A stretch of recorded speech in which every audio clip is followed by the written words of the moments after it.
On est arrivé à la page Rafa Bamoudbet. C'est écrit Amar Rabba. Hai Bei Knishta. À peu près 10 lignes d'en haut de la page. Amar Rabba. Hai Bei Knishta. Chaloufa Bezavuna. Share. Si on prend une Bei Knesset qui a été échangée pour quelque chose d'autre, ou qui a été vendue, Share. Share, ça veut dire qu'on a le droit d'utiliser l'endroit de la Bei Knesset pour faire ce qu'on veut. Pourquoi? Parce que ça a été profané à travers la transaction. Ogura ou Mashkuna. Mais si l'endroit, la Bei Knesset, a été donné en location à Ogura, ou on a pris le permis d'utilisation avec un Mashkon, alors là, c'est assourd. Ça, c'est pas profané, ça conserve sa kedusha. Maïtama, pourquoi on ne peut pas l'utiliser? Bekedushata kai. Elle conserve sa kedusha. Elle n'a pas été profanée par le fait que ça a été donné en location. Maintenant, on demande livnei, nami, en ce qui concerne les briques, les briques qui font partie d'une Bei Knesset. Nami chalufinu zavoninu share, ozufinu asur. La même idée que si on a échangé les briques pour quelque chose d'autre, si on a vendu les briques, à partir de ce moment, ils ont été profanés, on peut les utiliser pour n'importe quel besoin. Tandis que ozufinu, s'ils ont été loués à quelqu'un, non. Assourd. Il y a quelqu'un qui dit, j'ai besoin de construire un bâtiment, un truc transitoire. J'ai besoin. Non, alors je vais donner de l'argent en tant que location au propriétaire de cette Bei Knesset ancienne. Ils vont me donner quelques briques et après que j'ai utilisé, je vais les redonner. Alors il peut pas utiliser ces briques pour un truc qui n'a pas une Bei Knesset, parce que les briques, ils vont conserver un statut de Kedusha.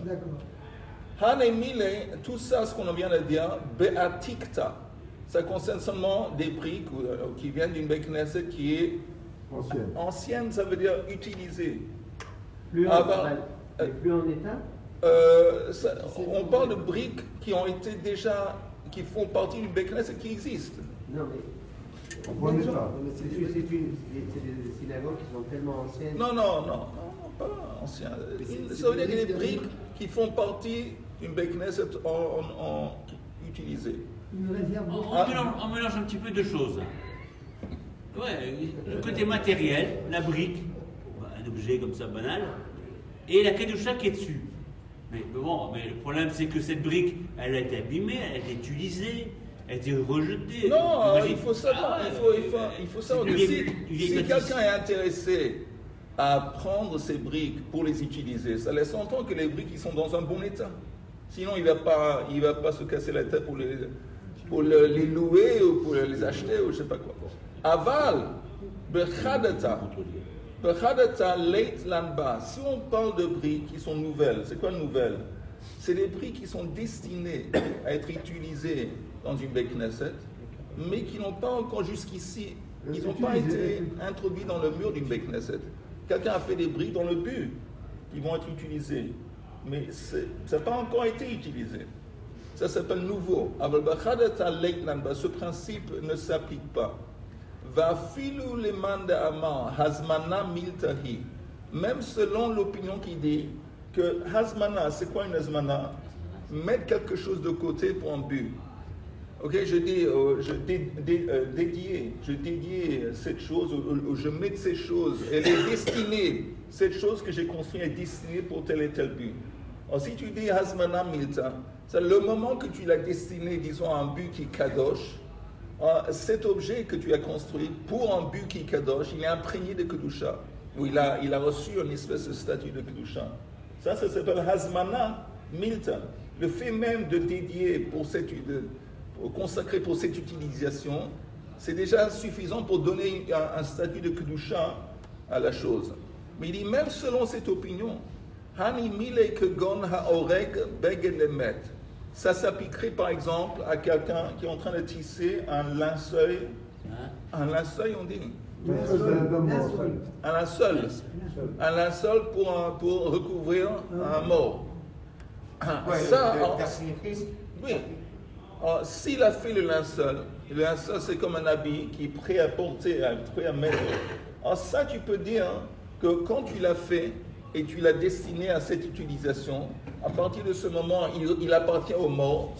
Et tu ne peux pas l'utiliser.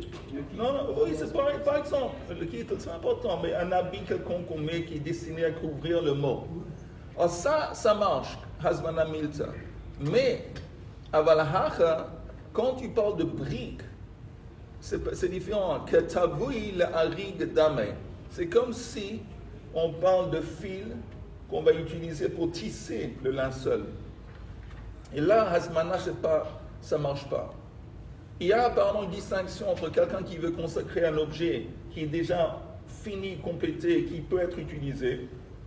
Et là, tu dis, bon, je ne sais pas, j'ai fait des chaussures pour, je ne sais pas, une utilisation quelconque kadosh. Alors les chaussures, ils sont complétés, ils sont prêts à être chaussés. Ok, l'azmana, le fait que tu les as fait pour ce but, ils vont maintenant, dorénavant, recevoir le statut de kedusha. Mais si tu es en train, tu prends un morceau de peau duquel tu vas faire la chaussure, ça ne marche pas. Tu ne peux pas prendre des morceaux et dire que ils sont dédiés déjà ou consacrés déjà, ils vont après. Non, c'est seulement quand on parle de l'objet qui est déjà complété et terminé. Donc les briques, ce n'est pas une chose terminée, ce n'est pas un mur, ce n'est pas un édifice. C'est les morceaux qui vont être utilisés pour construire le mur. Alors là, Hazmana, ça ne marche pas. Compris? Tout le monde a compris? Okay. Tout à l'heure, tu as parlé que des briques, tu as fait une différence entre des briques qui avaient été utilisées. Anciennes, oui. Anciennes. Qui viennent d'une Beth Knesset. Qui viennent d'une Beth Knesset. Que ceux-là, on n'a pas le droit de les utiliser, sauf sans les bancs. Oui. Avec les notables et les. D'accord. Et des briques neuves qui étaient destinées pour la construction de la synagogue, qui n'ont pas été encore utilisées. Oui. Et là, on peut venir et les prendre. Oui. Mais si on les prend, elles étaient oui, elles ont une... Et on dit même pour celui qui dit que Hazmana, Milta, qui dit que le fait que tu as construit quelque chose pour ce but, pour un but de Kedusha, et donc c'est déjà Kadosh, sans devoir l'utiliser. Le fait que tu l'aies construit pour ce but. Tu les as amenés, tu n'as pas encore utilisé. Non, tu as construit des briques. Pendant que tu les construisais, tu avais dans ta tête, maintenant j'ai construit une centaine de briques pour la Beth Knesset. D'accord. S'ils sont nouveaux. Alors, il dit, même selon l'opinion qui dit que Hazmana Milta, que dédier ou préparer quelque chose pour ce but, c'est déjà, ça va impacter et ça va déjà donner à la chose le statut de Kedusha. Ici, non. Parce qu'on parle de briques, on parle de petits morceaux, on ne parle pas d'un ensemble, on ne parle pas de quelque chose qui a été complété. On a donné l'exemple d'un linceul. Si quelqu'un, quand il fabrique le linceul n'a pas encore été mis sur le corps d'un cadavre, pas encore. Mais le fait que quand il l'a construit, quand il l'a fait, il avait ça en tête, dorénavant, c'est comme si ça appartenait aux morts, on ne peut pas l'utiliser. Mais ça ne va pas s'appliquer au fil qu'il va utiliser pour coudre le linceul, parce que ça, c'est des petits morceaux. Et les petits morceaux, ça ne marche pas. Azmana. Compris? Bon, c'est à part.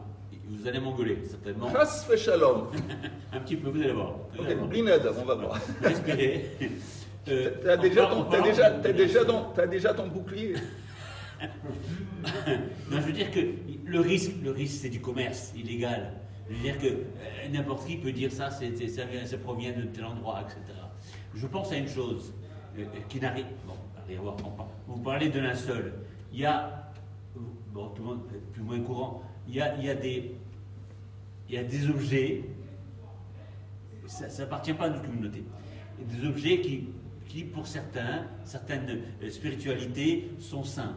Je pense au suaire. Vous savez, le suaire, c'était, c'est pareil, c'est le linceul qui recouvrait, vous voyez, qui je veux parler, qui recouvrait. Si, je ne sais pas ce que c'est un suaire. Et donc, ce linceul, ce suaire, on le retrouve partout. Il est à Turin, il est à Montevideo, vraiment différents endroits. Ah. Et chaque communauté dit, c'est le suaire du monsieur. Ça vient directement de... C'est vrai, Je le compte, ça. c'est vrai Non. que les. C'est connu, hein. Oui, Marc c'est Suer. vrai que les- Non, mais quel est le point? Quel est le point? Qu'est-ce que tu voulais dire par ça? Je veux dire, on s'en fout. Je veux dire qu'il y a toujours des risques de chenapans qui... Mais j'ai pas encore compris ce que tu essaies de dire. Mais Richard. vous n'avez pas compris? Non. Qui va dire que ces briques, ces objets sont sains des individus? À partir de là. Non, tu entends, ok. Richard, on parle du monsieur, de l'artisan, un artisan quelconque, qui est en train de construire un objet dans un but, pour une mission, pour un truc kadosh ou pour un maître aussi, il est en train de construire ça dans ce but. Alors, est-ce que la question est qu'à partir de ce moment qu'il a mis dans sa tête, il a construit ça dans le but, est-ce que c'est suffisant pour imprégner l'objet, que l'objet soit imprégné avec la kedusha ou est-ce qu'il est à partir de là ou seulement une fois qu'il rentre, il est utilisé? On dit non. Il y a une opinion qui dit non, c'est suffisant quand tu as construit, tu as dit bon, je construis ça dans le but de, à partir de ça, il reçoit le statut de la chose auquel tu as dédié. Si c'est un individu. Mais ça s'applique seulement à un objet qui est complété, un objet qui est fini. Mais des petits morceaux qui font partie d'un ensemble, ça ne marche pas. Est-ce que tout le monde a compris à part Richard? Du moment qu'il a été fini, ce linceul, Rav, s'il vous plaît. Je suis là, je t'écoute. Le linceul, il a été terminé. Oui. Il ne reste plus le gars qui fait l'artisan. L'artisan. Alors, voilà. Là, ça, c'est. Le linceul, il est terminé. Il est complété. Est-ce qu'on peut. Alors, il y a une halakha qui dit qu'on n'a pas le droit de profiter des choses qui appartiennent au maître. Alors, le linceul, c'est quelque chose qui appartient au maître. Alors, selon l'opinion qui dit qu'à Hazmana Milta, un quelconque habit qui a été préparé en tant que linceul, il est considéré comme il appartient déjà au maître. On peut pas, on sait, c'est fini, on ne peut plus l'utiliser. Oui, mais le maître, il est toujours encore vivant. Ah, ça, je ne connais pas l'histoire. Il est prévu Je ne connais pas cette histoire, le mec qui est toujours vivant. Il partira, ouais. Il a été préparé pour quelqu'un qui va mourir. Ah, tu dis le gars, il n'est pas mort encore. Voilà. Comment? Alors. Alors là, non, ça ne marche pas. Ah ben voilà. Arabe, c'est pas bien ce que font. Il y a beaucoup de mères quand ils enterrent leur fils soldat, elles ont le béret de l'armée, c'est pas bien? Non, c'est pas une linceul.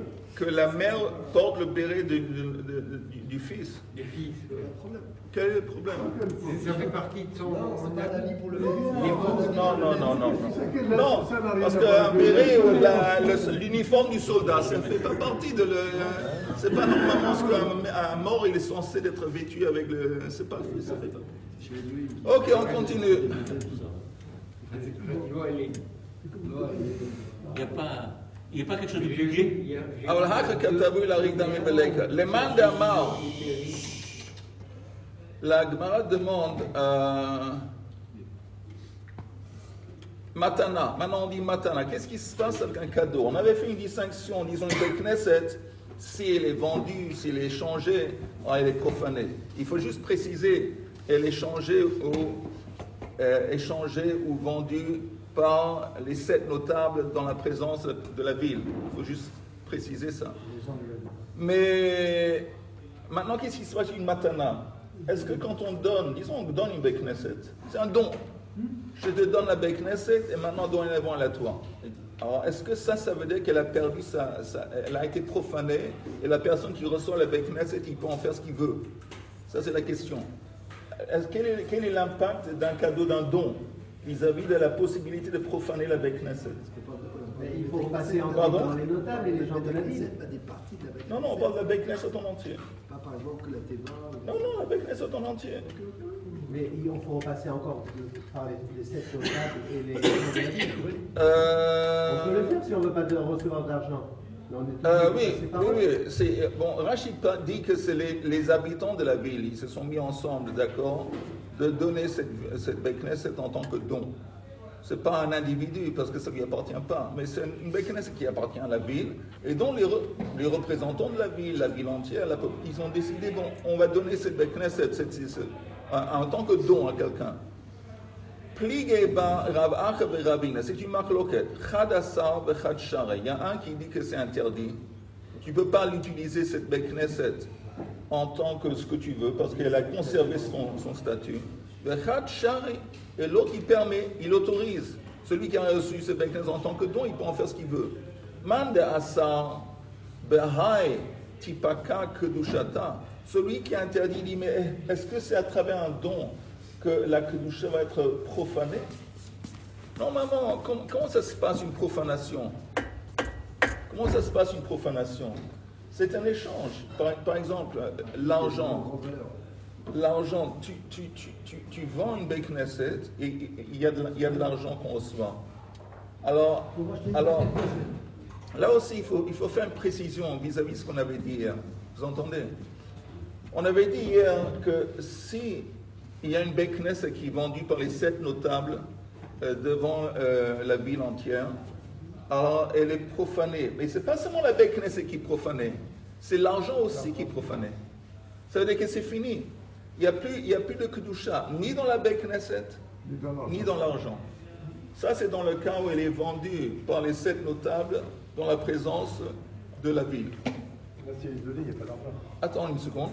Mais si le même scénario se déroule, mais ça se passe uniquement par les gens de la ville qui vendent la Beknesset ou les notables qui vendent sans que ça soit dans la présence des gens de la ville, vous comprenez, il y a seulement un des 2 éléments qui agit.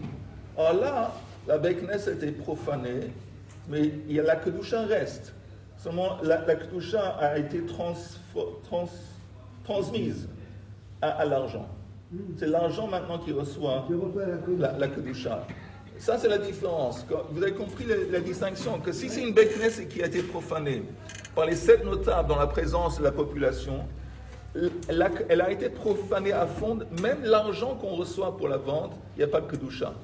Mais si elle a été profanée par un des 2 parties seulement, ou les 7 notables sont les gens de la ville, ou les gens de la ville sont les 7 notables, la Beknesset a été profanée, mais la Kedusha, en revanche, a été transmise ou est passée à l'argent. Ça, c'est la différence. Et la Beknesset, elle ne peut pas être utilisée comme un Beknesset? Elle peut. Non, mais elle est chol, donc n'importe quelle chose de chol, tu peux toujours sanctifier une chose de chol. Mais elle est devenue chol. Maintenant, si tu vas à nouveau le sanctifier, tu peux. Alors, encore une fois, la Gemara dit Matana, on est en train de se demander une question. Qu'est-ce qui se passe si on donne une Beknesset? Alors, celui qui est interdit de l'utiliser et dire qu'il n'est pas profané, puisqu'il dit parce que il n'y a pas, comme c'est un cadeau, il n'y a pas d'argent dans l'affaire. Alors, la Kedusha, elle n'a pas été transmise à de l'argent. Alors, forcément, la Kedusha, elle reste sur place, elle reste dans la Beknesset. Pour profaner quelque chose, il faut que ça soit transmis à quelque chose d'autre. Par exemple, Maaser Sheni, quand on va racheter le Maaser Sheni pour prendre l'argent à Yerushalayim, la Kedusha du Maaser Sheni de la récolte a été transmise à l'argent. Mais ici, dans un don, il n'y a pas d'argent. Donc il dit, comment veux-tu que ça soit profané? Il n'y a pas sur quoi transmettre ou transférer la Kedusha. Une petite question, si la Beknesset elle est vendue pour de l'argent, l'argent va à la population. Elle est répartie. Normalement, oui. Non, oui, normalement, ça revient à la ville, la population de la ville. Alors la Gemara dit encore une fois, au man de Charé, mais celui qui permet d'utiliser la Beknesset, ce qui veut dire qu'il dit que oui, ça a été profané. Il lave de Havelei Hana Amine, le Have Yahivlei. Il dit, s'ils n'auraient pas reçu, celui qui vend la Beknesset, s'ils n'auraient pas reçu un plaisir par le fait, ça s'appelle Hana'a, par le fait qu'ils ont vendu la Beknesset, ils ne l'auraient pas fait. Il y a une fois qu'on donne un cadeau à quelqu'un et on reçoit un plaisir par le fait que qu'il y a une personne qui reçoit notre cadeau. Le fait que ces personnes reçoivent notre cadeau, ça nous donne un plaisir. Ce plaisir, c'est comme l'argent. C'est-à-dire que c'est comme ça c'est pas évident. Et il y a une marloquette sur comment exactement ça se passe. Il y a une opinion qui dit il y a une opinion qui dit la chose suivante. Une Beit Knesset, ce n'est pas comparable à un objet qui kadosh. Parce qu'un objet qui kadosh, on a vraiment besoin de quelque chose de concret pour échanger, pour qu'il y ait un échange et pour que la kedusha va être transmise de l'objet à l'argent ou à un autre objet. La Beit Knesset, ce n'est pas vraiment kadosh. C'est simplement comme on avait discuté de ça hier avec Chaim. C'est un endroit où il y a de la kedusha, mais la kedusha pas intrinsèque à l'objet. La kedusha, c'est le résultat du fait qu'il y a des gens qui prient dedans et qui apprennent dedans. Alors là, il y a la kedusha. Mais le fait même que les gens décident que dorénavant on veut vendre cette Beit Knesset, on veut qu'elle va cesser d'agir et d'être une Beit Knesset, c'est suffisant. C'est suffisant pour enlever la kedusha, parce que ce n'est pas la kedusha d'un objet. Si c'était la kedusha d'un objet, selon cette opinion, ce n'est pas suffisant de dire, bon, le plaisir que tu éprouves par le fait qu'il y a eu un cadeau, que tu as donné ça en tant que cadeau à quelqu'un et qu'il a accepté ton cadeau, ce n'est pas suffisant. On ne peut pas, à travers ça, profaner un objet qui est kadosh. Ça ne marche pas. Mais ici, on te dit non, une Beit Knesset, ce n'est pas une kedusha intrinsèque. C'est le résultat, la kedusha, le résultat du fait qu'on prie là-bas et on lit la Torah là-bas. Ça, c'est le résultat. Mais il n'est pas intrinsèque. C'est le moment que nous, on décide d'arrêter de prier là-bas, arrêter d'étudier là-bas, on ne veut plus que ça. C'est suffisant. Et donc là, on pourrait dire que la hana'a que tu éprouves, ce serait suffisant. De toute façon, c'est une marloquette sur comment on explique exactement cette opinion. Ok, alors, encore une fois, si un cas tu reçois du plaisir, et si tu ne recevais pas du plaisir, tu n'aurais pas donné la Beit Knesset. Donc la matana, elle est considérée comme une vente, dans le sens que tu n'as pas reçu de l'argent, mais tu as reçu en échange hana'a. Et donc, à cause de cette hana'a, il y a eu une profanation de la kedusha. Ok, maintenant on va voir. Tanu Rabbanan, Tashmishei mitzvah nizrakin, Tashmishei kedusha nignazin. C'est quoi tashmish? Les objets. Les objets qui servent pour. Alors, les objets tashmishei mitzvah qui servent pour les mitzvot, on peut, après qu'on a fait la mitzvah, on peut les jeter.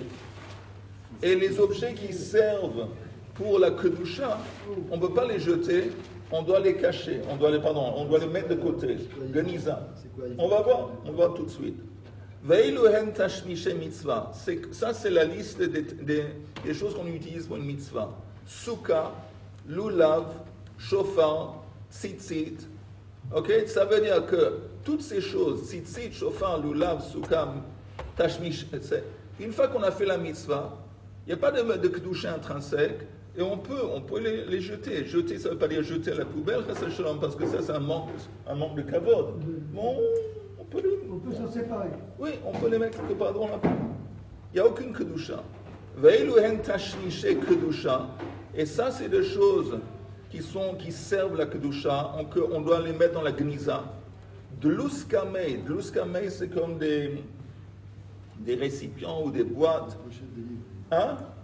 Il y a marqué des pochettes de livres. Ok, des pochettes. Dluskamei sfarim, tfilin, ou mezuzot, vetik shel sefer Torah, venartik shel tfilin, veretsuotehen. Donc, c'est des choses qui vont envelopper des sifrei kodesh. Des choses qui enveloppent des sifrei kodesh, ou un sefer Torah, ou les mezuzot. En ça, c'est intéressant. Ça a plus de kedusha. Plus de kedusha qu'un shofar ou un bataminim ou souka. Maintenant, pourquoi, en fin de compte, c'est quoi la différence? Pourquoi ils ont plus de kedusha? Parce qu'en fait, ils sont en contact avec des gens d'Akadosh. Ah, il a fait.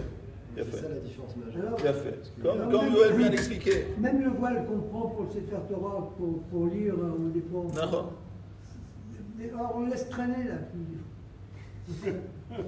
Mais, oui, non, mais on voit que quelque chose qui a servi un parchemin dans lequel se trouvent des noms d'Akadosh Baruch Hu, alors ça, il est imprégné par plus de kedusha qu'un objet qu'on utilise pour faire la mitzvah elle-même. Ça veut dire que les noms d'Akadosh Baruch Hu, c'est plus important que la mitzvah elle-même. Manière. Amar Rava. Rava dit la chose suivante. Mireish, au début, Hava Amina, Hai Kursia, Tashmish de Tashmish Hu. Kursia, c'est l'abima. Tu entends, Chaim? Kursia, c'est l'abima. Quand tu vas somnoler, donne une petite gifle pour le lever. Kursia, c'est l'abima sur lequel on place le Sefer Torah pour lire. Alors, il dit, au début, j'ai conçu que j'ai pensé que l'abima, c'est pas un tashmish de Kedusha, c'est un tashmish de tashmish. Pourquoi? Parce qu'ils avaient l'habitude toujours de mettre sur l'abima une couverture. Donc, comme en fin de compte, il y avait quelque chose qui a interposé entre l'abima et le Sefer Torah, il dit, bon, peut-être la couverture, c'est tashmish de Kedusha. Et ça, c'est plus éloigné, c'est un tashmish de tashmish. Et donc, on pourrait l'utiliser pour n'importe quoi. Beshare, kevan de chazina, de motvei ilavei Sefer Torah, quand j'ai vu qu'il y a des fois qu'on place le Sefer Torah directement sur l'abima, sans utiliser en dessous une couverture, Amin Antra, Azamin Tashmish Kedusha Hu Ve'asur. Alors j'ai dit, bon, ça veut dire c'est un Tashmish Kedusha, et donc c'est interdit de l'utiliser pour un quelconque utilisation. Oui. J'aimerais juste voir s'il y a un rachi sur ça. Attendez une petite seconde. Non. Ok. Ve'amar Rabba, Mirei Shaba Amina, Hai Prisa, Tashmish de Tashmish Hu. Prisa, c'est des espèces de rideaux qu'on met à l'intérieur du haron. Ils mettaient quelquefois à l'intérieur du haron des rideaux, et puis ils mettaient le Sefer Torah dans l'haron. Donc, il a dit que il a pensé que les rideaux, en fin de compte, c'est tashmish de tashmish. Ça ne vient pas directement servir le Sefer Torah. Ça vient servir le haron. Et c'est l'haron qui sert le Sefer Torah. Il y a une différence entre la bama qui supporte le Sefer Torah et le rideau qui est là pour faire. Alors, apparemment, le rideau, c'est comme, je sais pas, c'est un truc esthétique, ou quand on le met ça à l'intérieur du haron, ou un truc esthétique, ou peut-être que le Sefer Torah n'est pas si connu, mais un truc, c'est pour embellir le haron. Ça ne vient pas pour embellir le Sefer Torah.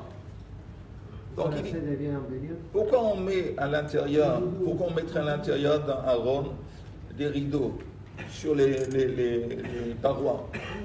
Apparemment, pour embellir le haron. Donne-lui une claque. Je suis réveillé. Tu veux dire qu'il y a une différence. Moi, je ne vois pas de différence. Tu entends, tashmish de Kedusha, c'est quand l'objet, il vient servir directement la chose qui est une Kedusha. Comme la bourse. C'est fixe. Oui, comme un article, une pochette dans laquelle qui est dédié à mettre dedans Tfilin, Sefer Torah, Sifrei Kodesh. La pochette, elle vient directement servir un truc de Kedusha.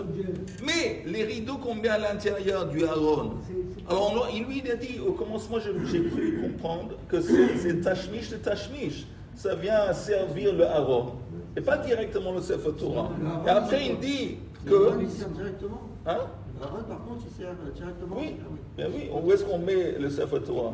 Dans l'haron. C'est un embellissement. Un embellissement. Ava minahai prisa, ce rideau, tashmish de tashmishu. Kevan de chazina de aifele, bemanchei sifra ilave, amina tashmish kedusha hu. Mais quand j'ai vu qu'il y a des fois qu'on enlève un rideau, on le plie, on le met sur le sol du haron, sur le truc, et on place le Sefer Torah dessus, comme une base pour le Sefer Torah. Alors là, j'ai compris que même le rideau, il est un tashmish direct du Sefer Torah, il est tashmish kedusha. Et donc, c'est interdit d'en s'en servir. Vama Rabba, Hai Teivuta de Irpat. On a un morceau de bois qui fait partie de le haron. Et c'est comme une armoire, pas une armoire, how do you say a drawer? disons un tiroir, et il s'est cassé, dit Rapat, mais abd teiva zutarte. On peut utiliser le bois pour construire une petite teiva. Une petite teiva pour un petit sefer Torah, par exemple. Charé. Coursia assir, mais prendre ce bois pour construire une bima, alors là, ce serait interdit. Pourquoi? Parce que c'est descendre. Avant, le bois qui faisait partie du haron, ça servait quoi? Le sefer Torah. Maintenant, tu prends ce morceau de bois pour construire une teiva, c'est déjà plus éloigné. C'est une utilisation plus éloignée du sefer Torah, et c'est descendre à un niveau, et donc là, c'est interdit. On avait vu avant, on ne peut pas prendre quelque chose qui a une kedusha élevée, le vendre, et avec l'argent, acheter quelque chose qui a une kedusha inférieure. C'est un petit peu la même idée. Tu ne peux pas prendre le bois d'un haron et construire une bima avec, parce que c'est déjà... Ok. D'un charret, Koursia Assir. Vamarava, Haï Prissa de Bala. Prissa, c'est encore un foulard quelconque qui recouvrait le Sefer Torah. Et elle est devenue Bala. Elle est devenue. Comment Bala? Il s'est déchiré. Feutré, il est vieux. Alors, qu'est-ce qu'on peut faire avec? Le mi'avdei Prissa, le sifrei charret. On pourrait l'utiliser pour recouvrir des livres. Des livres. C'est quoi des livres? Des livres, faites une couverture pour un rouleau de livres de Torah. Des livres de Torah. Des livres de Torah. Des livres de Torah. Ça, ce serait permis. Tandis que les chumashim, pour les utiliser en tant que couverture, c'est quoi chumashim? C'est un parchemin sur lequel on a écrit un des 5 livres de la Torah. Un Sefer Torah, ça comprend les 5 livres. Et la Gemara dit chumashim, ça veut dire que c'est un parchemin sur lequel on a écrit seulement un des 5 livres. Et on ne peut pas utiliser ce foulard pour recouvrir un chumashim. Parce qu'encore une fois, ça fait descendre d'un niveau. Avant, ça servait le Sefer Torah 5, maintenant un 16. Tu descends. De Chumaché. Zvile de Chumaché, Rashi dit, c'est comme des pochettes dans lesquelles on mettait un chumash qui est devenu Bekamtere de Sifré et des armoires dans lesquelles on plaçait des livres de Sifré Kedusha. Tashmish Kedusha Ninhu, Benignazin. Ils sont considérés comme ils servent la Kedusha, et donc ils nécessitent Geniza. Alors la Gemara dit Pshit, c'est évident. Pourquoi penser autrement? Le foulard avec lequel tu couvres un chumash.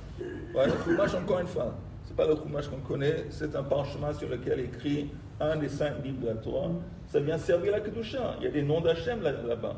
Bon, c'est évident qu'il faut Gniza. La Gemara dit, c'est pas évident. Mao de Tema, Hane lav le chavod avidan, le nature ba'alma avide, que mashmalan. On aurait pu penser que ce foulard avec lequel on recouvre le chumash, c'est pas en tant que kavod pour embellir. Si c'était pour embellir, ça s'appelle tashmish. Non, on aurait pu penser le naturei be'alma avide. C'est simplement pour préserver que ça ne va pas s'abîmer. Ça, c'est pas tashmish de kedusha.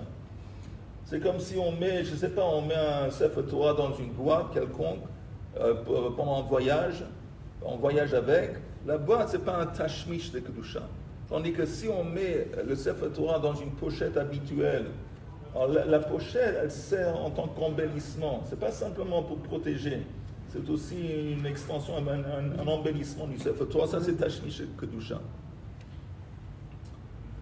Ahu Beit Knishta de Yehudai, Romain. Il y avait une Beit Knesset qui appartenait à des Juifs de Rome, des Italiens, comme Evare, Bene. Alors c'était des gens comme ça qui parlent comme ça.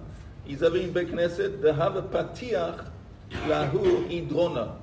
Il y avait la salle de la Beit Knesset, et à côté de la salle de la Beit Knesset, il y avait une pièce dans laquelle ils avaient l'habitude de placer quelquefois des morts. C'était quand quelqu'un est décédé dans la communauté, ils mettaient avant l'enterrement, ils plaçaient le cadavre dans cette pièce. Et la pièce était à côté de la chambre du Beit Knesset, de la salle du Beit Knesset. Encore une fois, Ahu Beit Knishta, de Yehuda et Romaï, de Hava Patir, il est ouvert la rue Hidrona, c'est la pièce où on mettait le cadavre. De Hava Machit Bei Met, et justement il y avait un Met maintenant qui était placé dans cette chambre. Et les Kohanim ont voulu entrer dans la Beit Knesset, prier. Alors, on ne savait pas, un Kohen ne peut pas être dans une pièce où il y a un mort. Maintenant, comme il y a une chambre qui est à côté, il y a une porte qui est ouverte apparemment, qui a une porte ouverte, alors la Touma, elle rentre dans la Beit Knesset. Qu'est-ce qui se passe? Est-ce que... Alors, on allait demander une question au rabbin orthodoxe du quartier. Atu amrou les rabbins, ils sont allés à Rava, et lui il leur a dit, Amar lehu dalu teivota, prenez la teiva donc la bima, ok, et otvua, et allez le placer en face de l'ouverture de la pièce, elle va servir de blocage. Comme ça, elle va bloquer, c'est une interruption, et comme ça, la touma du mets ne va pas entrer. Pourquoi? Parce que cette bima, c'est un ustensile ou un meuble fait de bois qui est lourd, qu'on n'a pas l'habitude de transporter. Et comme c'est un ustensile de bois qu'on n'a pas l'habitude de transporter, ça ne reçoit pas la touma. Et si ça ne reçoit pas la touma, ça peut agir en tant que blocage, ou interception.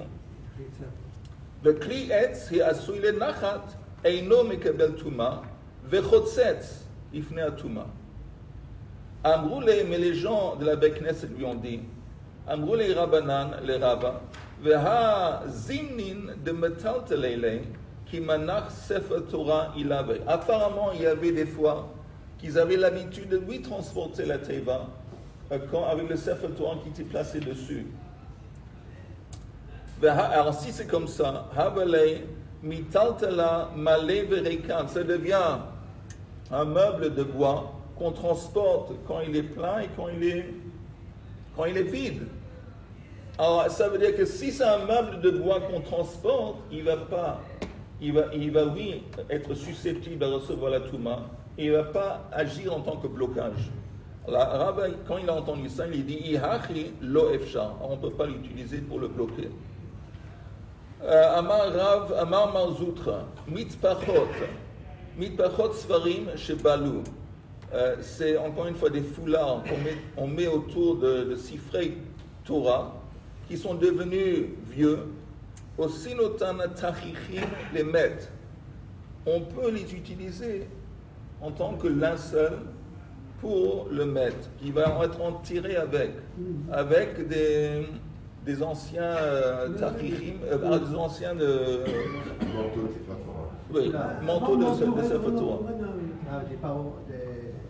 Oui, mitzbachot, je lis le texte, mitzbachot svarim, shebalu, osinotan tachichin lemet mitzvah, vezohi gnizatan. Ça, c'est la gniza d'un manteau de Sefer Torah. Ve'amar Rava, Sefer Torah shebala, un Sefer Torah maintenant, qui est devenu vieux, il n'est plus utilisable, gonzinoto etzel talmid chacham. Qu'est-ce qu'on fait avec? On va l'enterrer avec un Talmid Chacham. Ve'afilu shone alachot. Même si le Talmid Chacham en question, ce n'est pas un grand Talmid Chacham, disons, qui apprend la Gemara, il apprend seulement des halachot, il apprend, Rashi dit, en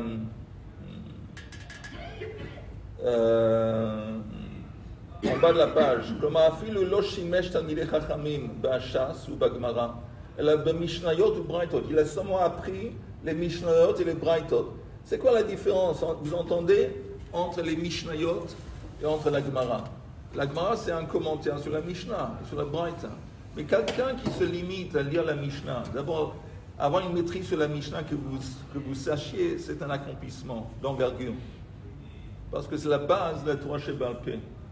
Quelqu'un qui, chaque jour, il apprend un petit peu de Mishnah, et pas seulement il récite comme un perroquet, mais il essaie de comprendre et de maîtriser le texte, c'est un accomplissement.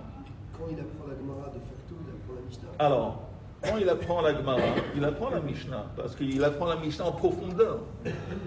Mais, ce n'est pas un problème, mais c'est un fait, que quand on apprend la Gemara sur une Mishnah, ça prend beaucoup plus de temps.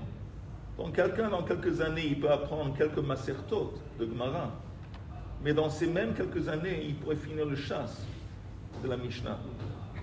Donc, mais en attendant, on dit que quelqu'un qui n'est pas au niveau, qui peut apprendre la Gemara, mais lui, il apprend des Mishnayot. Alors, il apprend des halachot et des Mishnayot. Il dit ça aussi, ça s'appelle un Talmid Chacham. Et on peut enterrer un Sefer Torah avec quelqu'un comme lui. Avec même quelqu'un comme lui. Amar Rav Acha bar Yaakov, ou Bekli Cheres. Et quand on enterre un Sefer Torah, il est toujours enterré, quand on le met dans un ustensile d'argile. Shene Emma, ou Netatem Bekli Cheres. Le man ya'amdu yamim rabim. Apparemment, un cli de Cheres, ça tient le coup et ça va pas se... comment on dit en français? Ça va pas se détériorer très vite. Ça va se préserver à long terme quand c'est fait d'argile. Et donc, un Sefer Torah qui est enterré, on le met dans un cli Cheres. Oui. Comme un cercueil. Pour le Sefer Torah de cli Cheres. Oui, ça le conserve, exactement. C'est ce qu'ils ont trouvé quand ils ont trouvé les parchemins près de Yamamela. Oui. Ok, on va arrêter là. Yamim Rabim. On est arrivé là. Bined, on reprend ça dimanche. En attendant, je vous souhaite tous Shabbat Shalom. Et Besorot Tobo, Bezrat Hashem. Besorot Tobo. Et exactement, bonne fête de Toubishot.